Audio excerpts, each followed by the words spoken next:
Good morning to all of you. My name is Monica Avasti. I am working as a nursing tutor in Rama University. So, today I am discussing about the topic of intestinal obstruction. So, what is the intestinal obstruction? It is written there in blackboard. Intestinal obstruction. What is intestine? We are talking about the intestine. Intestine mainly two types, that is first large intestine and small intestine. Then after that, what is the meaning of obstruction? Okay. So, obstruction is going to be a blockage. Something is a stop. Okay. Now we are talking about the definition of intestinal obstruction. What is the definition of intestinal obstruction? A partial and complete blockage of the intestine. A partial and complete blockage of the large and small intestine. Okay. Which means there is a no passing through fluid, gas, liquid and food into the digestive tract. Okay. Into the digestive tract and intestinal tract. So, there is the definition of intestinal obstruction. After we are talking about the what are the types of intestinal obstruction. What are the types of intestinal obstruction? There are mainly two types of intestinal obstruction. First is going to be a functional, okay.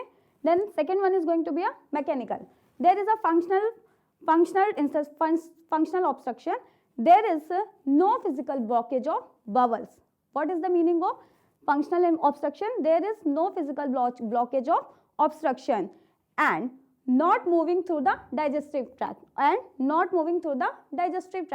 Second one is going to be a mechanical obstruction. Second one is going to be a mechanical obstruction. Mechanical obstruction, there is a blockage. Mechanical obstruction, there is a blockage preventing the movement of food. What? Preventing the movement of food. So, after we are discussing again about the mechanical obstruction, because it is classified into the two types. That first one is going to be a dynamic obstruction, then second one is going to be a adynamic obstruction. So, mechanical is classified by two, dynamic and adynamic. Then after that, what is the dynamic obstruction? I have to give in the example of the dynamic obstruction. Dynamic obstruction, which is going to be a, if the tumor present in the intestine. In dynamic obstruction, in tumor present in the intestine, then obstruct is known as the dynamic obstruction. So, tumor present in the intestine, there is no align, okay. There is no align into the intestinal tract. There is no align into the intestinal tract. That is the known as the dynamic obstruction. Then second one is in adynamic obstruction, a peristalsis movement which is not going to be a pass through. A peristalsis movement which is not going to be a pass through. It is called the adynamic obstruction. Okay. Then mechanic is going to be classified in two types, adynamic obstruction and dynamic obstruction. Then after that, what are the clinical manifestation?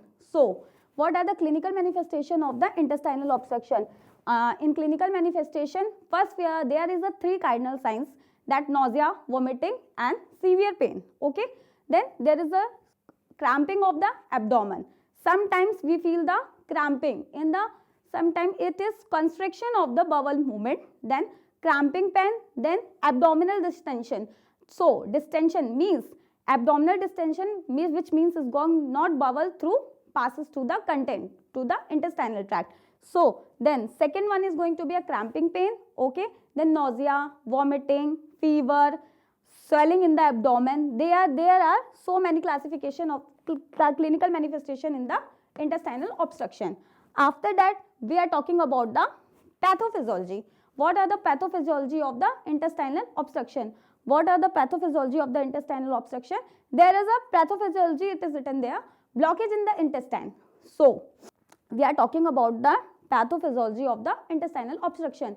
So, it is written there, blockage in the intestine. So, we know about a complete and partial blockage of the large and small intestine. There is a called intestinal obstruction. Then second one, it leads to impairment of the passage of material through the bowel. Impairment of the passage of material through the bowel. That which means food, liquid and gases, which mean it is impairment. Impaired in the sense of stop. That is going to be stop, which means it is not convert to the intestinal tract. Okay. Then after that, blockage result is the distension and proximal intestine. Then after that, impairment of the blockage result in distension and proximal intestine. So which is going to be a distension? There is a, if the content is not going to be a move through the digestive tract, there is a some blockage.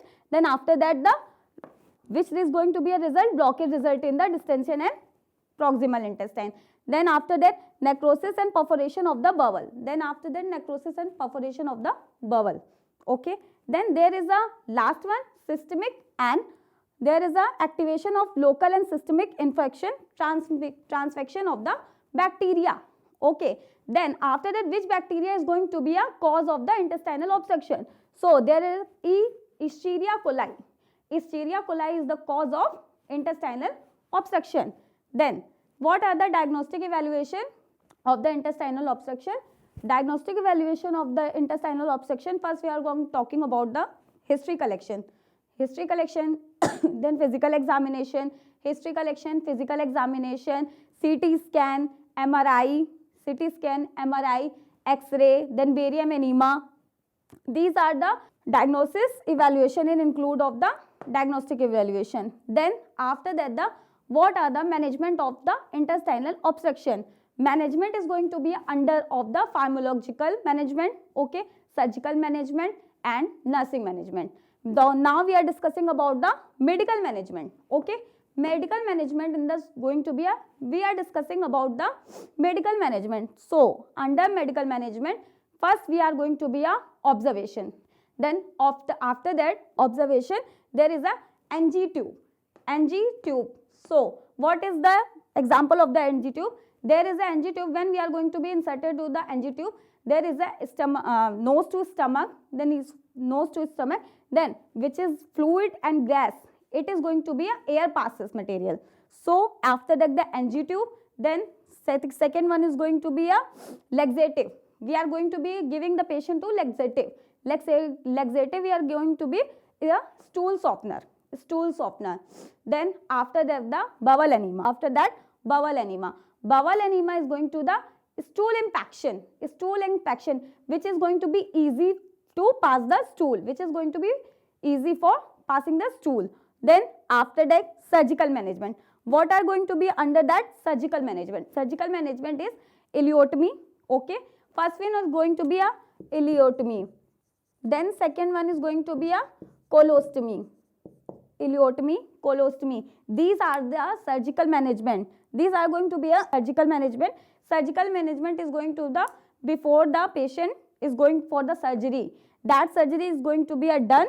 Then after that, some preparation was there in the surgery. Then first one, the prepare the patient to the surgery and explain the procedure to the patient to gain his confidence and cooperation of the client. So that it is reduce the trauma of the patient, because some patients are going to be a very highly, then after that they are knowing the, if the surgery is going to be a done, so they are making a, so much things are making to understand. Then after that, in surgical management, we are going to be a written consent was there. We have to give the pre-op care to the patient. Then last one is going to be a nursing management. What are the nursing management we have to give to the patient? According to the nursing diagnosis, we have to tell about the nursing management. So it is the less body requirement, nutrition, alter the nutrition pattern, it is the less body requirement. So if the patient is not passing the stool, so that means it is not taking the food. So there is a alter nutrition and body requirement to the patient, okay. Then second one is going to be a rest and sleep, which are going to be a, there is a due to hospital environment, so patient is not to take proper rest, so they are making going to be a lot of anxiety. Then after that, body requirement and rest and sleep, so then we have to give the antibiotic. Pharmacological management, we are give to patient to antibiotic, that is reduce the infection, Then after that, second one is going to be a laxative, before the stool softener, Then enema we have to give the stool impaction, stool impaction. Then there is the topic about the intestinal obstruction. Now that is the topic of intestinal obstruction. We are talking about the intestinal obstruction. That intestinal obstruction, it is a very life-threatening condition and very a serious disease. Then which is going to be there is a sum of blockage of the intestine, that is intestinal obstruction. Then after that there is a partial or complete blockage of the intestine. So it is completely understand to the intestinal obstruction. Then what are the definition, types and manifestation, pathophysiology we are discussing about the in case of this lecture. Thank you.